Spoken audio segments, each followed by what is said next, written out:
Hey everyone, today we're starting the basement bathroom renovation and I'm gonna take it from this to this. Turned out pretty nice. Now let's take a look back at what the bathroom used to look like. As you can see, we have some peel and stick linoleum tiles on the floor, and then up top we have a drop ceiling, and we've already exposed some tiles and there's a vent here, so we don't have too much room to work with making the ceiling any higher, unfortunately. Over here we have the light fixture, mirror, and the vanity. Then if we pan around here, we have some nice storage to the left of the shower. It doesn't actually go all the way back, so I'm gonna be interested to see what's behind there, maybe some pipes that we have to work around. And then on the right, we have the shower. This is just quite small and it doesn't just get that much light, so it just feels claustrophobic and dark in here. So with the tour out of the way, let's get to work.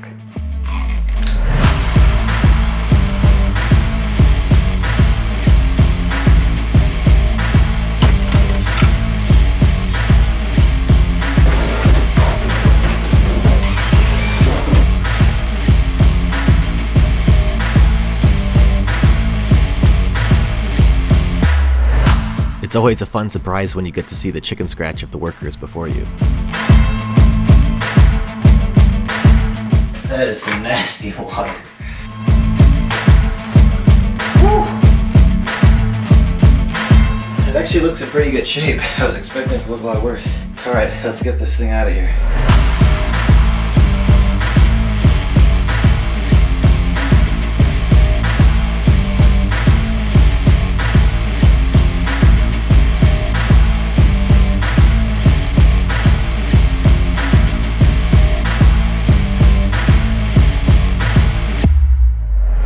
I was on a roll and then my bit snapped. I've never experienced this before. Let me know if any of you guys have. Anyway, I replaced it and then got back to work. All right, let's do this.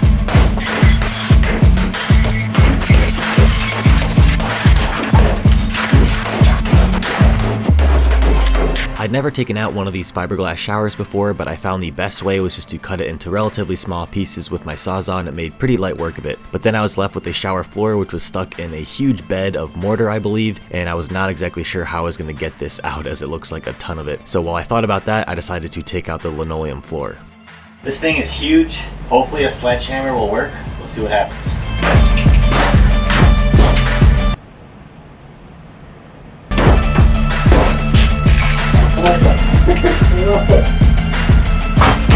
Holy shit.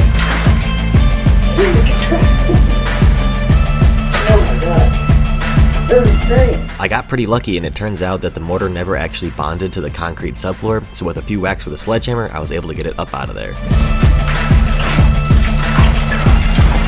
Now that the demo's complete, it's time to start roughing in the electrical.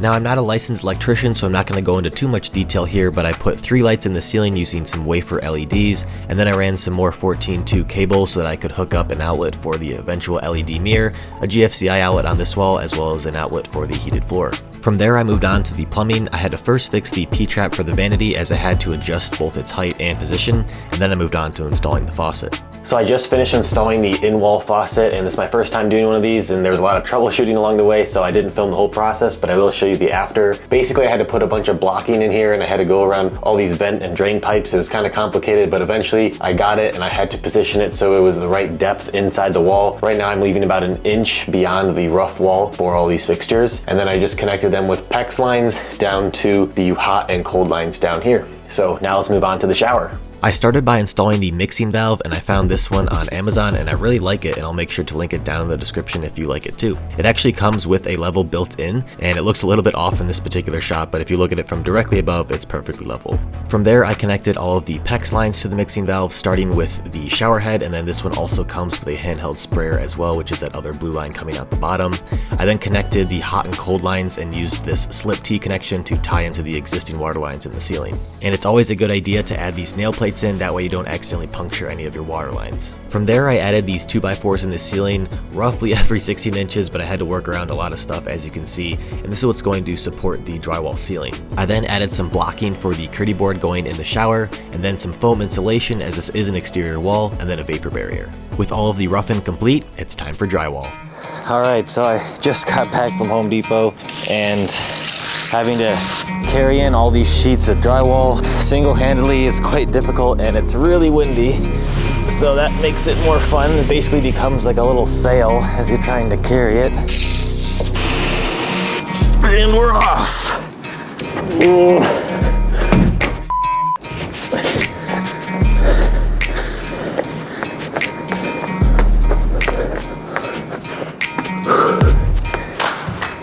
Don't hit the camera.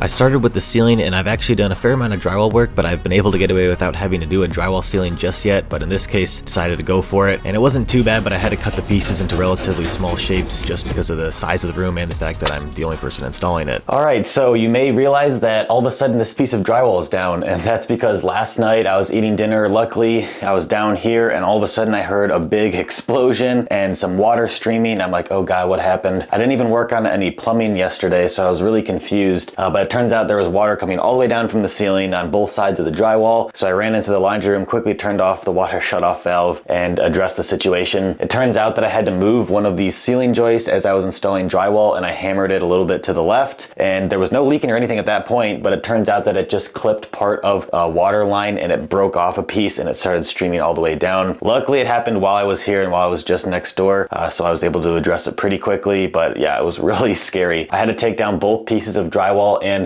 put a slip connection in the water line to fix it, but luckily everything is fixed now. There's no more water leaks. I just installed this piece here, and now I have to reinstall the second piece, which is going to be annoying. I'm debating whether to use the same piece or not. Luckily it didn't get too much water damage, but I might just cut a new one just to be safe. So let's get back to it.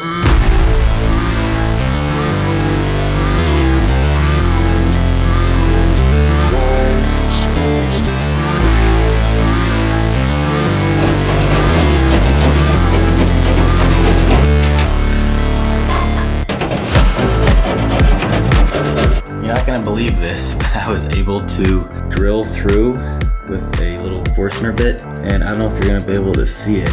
Yeah, right there, there's the cord. So I'm gonna try and fish it through. Hopefully it works out.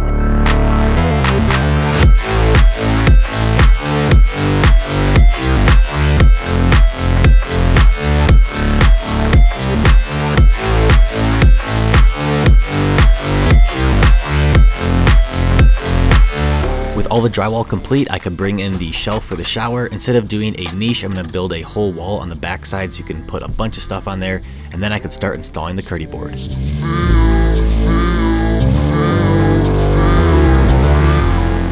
So now I'm working on adding the curdy board to the shelf, and you want to make sure that any of these flat surfaces always have a pitch to them. That way the water will be drained back down into the drain. And you can do this with tile after the fact and just build up some mortar on the backside. However, I find it a lot easier just to make the surface that the tile is being adhered to already have a little bit of a slope to it. So rather than screwing the curdy board directly to this 2x4, I decided to rip down an 1/8 inch spacer that goes right on the backside here, like so. And then I can take my curdy board and just place it right on top, and this gives it just enough slope that'll drain the water. But for instance, I use my water bottle as just an example. If it was like a shampoo or something, you can still see that it clearly sits up there, and even if you wobble a little bit, it's not going to fall over, because you want to be careful not to add too much of a slope that you can still set things on here. That's the whole point of the shelf in the first place. So now that we have that figured out, let's screw it in and finish off the curdy board and the rest of the shower.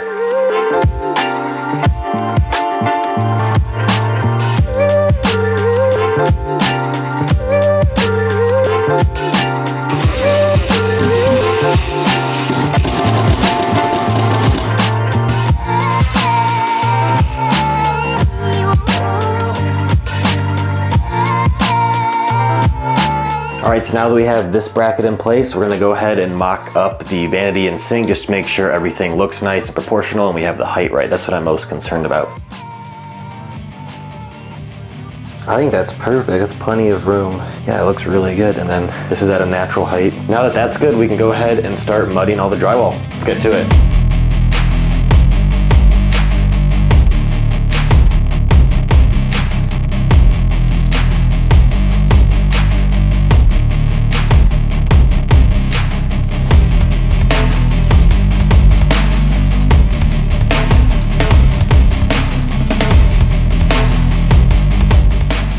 Alright, so I've been avoiding this for quite a while, but I think it's finally time we address the shower drain. I bought a Schluter drain that can just go right over top of it, as you guys can see.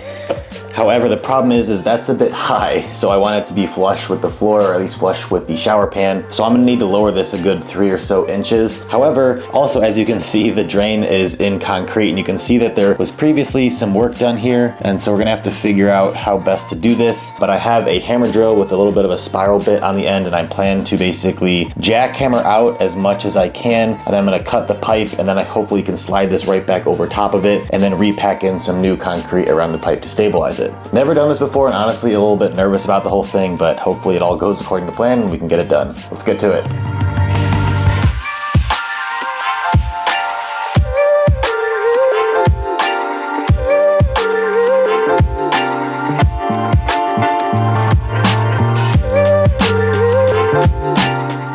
Alright, as you can see, there's a bit more rubble on the ground and also a bigger hole. What I realized is that this stub pipe is made of metal, and obviously there's a ton of threads on it, and it's not going to be a really good connection with our drain. Therefore, I'm going to actually have to cut this whole piece off the whole P-trap and then slide on a new P-trap. So obviously this is a little bit more work than I was expecting. However, I think I have a plan now. The other nice thing is that I can actually move the location of the drain a bit, an inch here or an inch there. That way I can actually line it up with the rest of the shower. Before I was just kind of working with where it was. So anyway, let's take this out and put the new one in.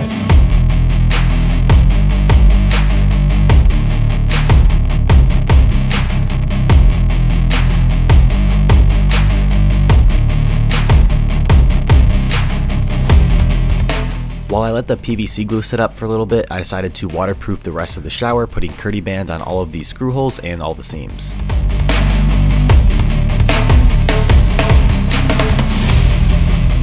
From there I could finally install the shower drain and then the shower pan, using some dry pack to extend it all the way to the right edge of the shower.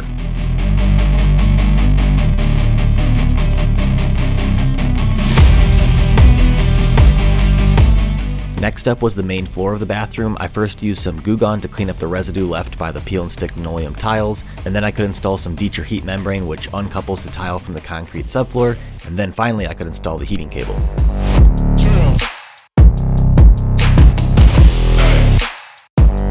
When doing a large tile installation like this, I like to pre-cut all of my tiles, so once they were all cut, I can move them into the bedroom next door to then start laying down my mortar. But first, I decided to do a water test in the shower. I poured about 10 gallons in here and let it sit overnight to make sure the shower was completely waterproof. Then once that was complete, we could start putting down our tile.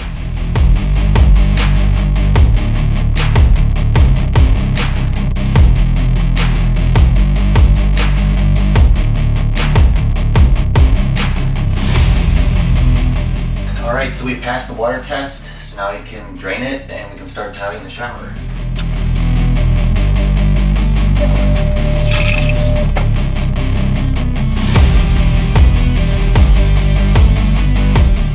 This shower tile was a little bit tricky to work with just because of how large it is. You normally use a smaller mosaic tile just because it's able to curve to the shape of the shower pan a lot nicer and make that transition easier. The larger the tile, the trickier that gets, but I was able to get it to work pretty nicely.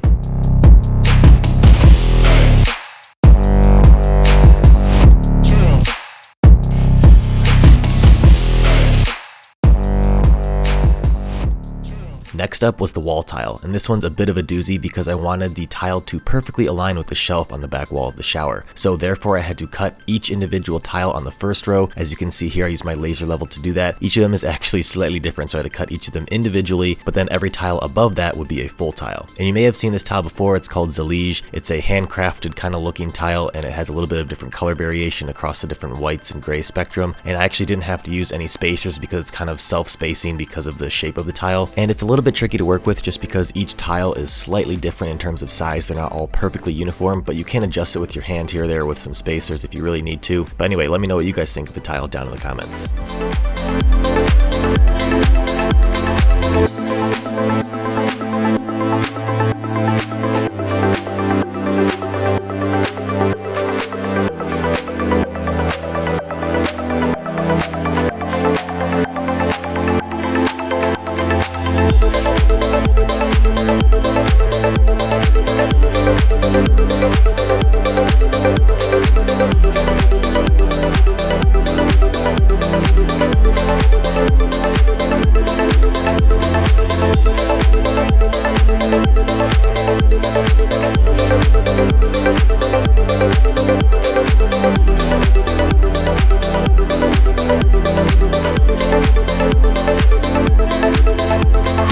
The last piece. I'm excited to be done tiling. That looks really nice. Next up, grouting.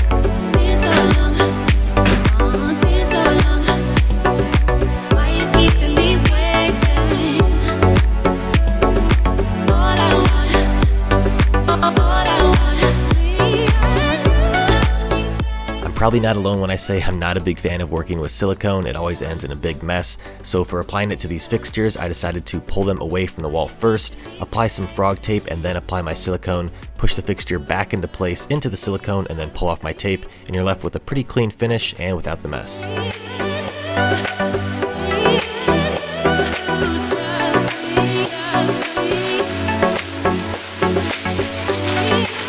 The vanity that I bought did not come with a countertop, so I decided to build my own. I built the base out of 2 layers of plywood, added some Durock onto that, and then applied some Henry feather finish, which you may have seen me use in a couple of my other videos. I think it looks really cool and goes with the gray tiles on the floor.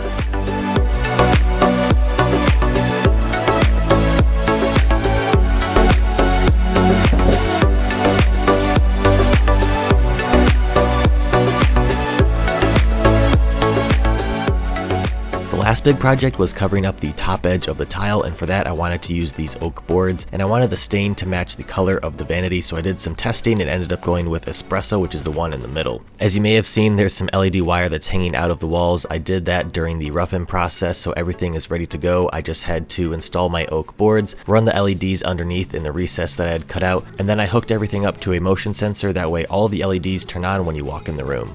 And with that, this bathroom renovation is complete.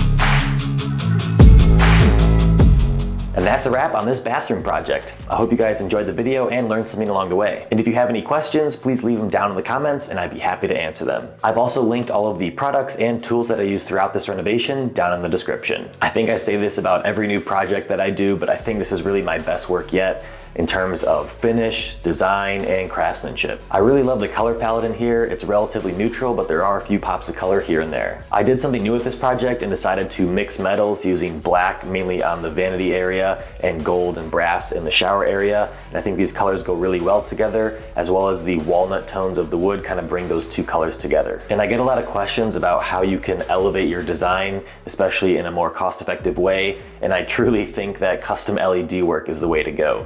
This LED set I think was less than $20, and it really brought the room to a whole new level, specifically because you don't actually see the LEDs, but you see the ambient lighting of the LEDs, and the motion sensor just makes it even better. And if you enjoyed the video, I'd really appreciate it if you could smash that like button, as it really helps out the channel. And if you enjoyed this video or any other type of DIY content, you should subscribe because I got a lot more in the works, and we got a big announcement coming soon, so stay tuned for that. And as always, thanks for watching and happy building. See you next time.